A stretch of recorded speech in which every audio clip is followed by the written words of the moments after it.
نکن اول باید پلیسه نداشته باشه. بعد اینو روغن میزنی. شما باید اینجا یک خوشه روغن داشتی بزنید تو روغن سرتشون. بعد میشه پلاستیک میذاری رو قالب. این طرف میذاری بالاش یه پلاستیک میذاری اینجوری. اینه رو دستا.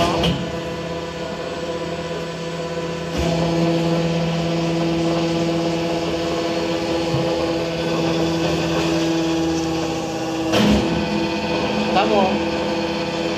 اینجا هم قالب گیر بکنه مواظب باش.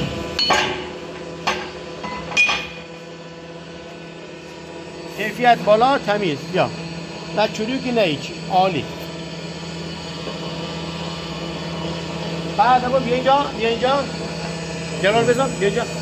نگاه این کنی وسط که بذاری مال تنظیم قالبه. برو این میزنی بیاد پایین با این میره بالا. روی این بذاری میره بالا. روی این هم بذاری اتومات میشه. روی اتومات بذار بیا پایین. نگاه میاد بیان بخوره میره بالا خودش.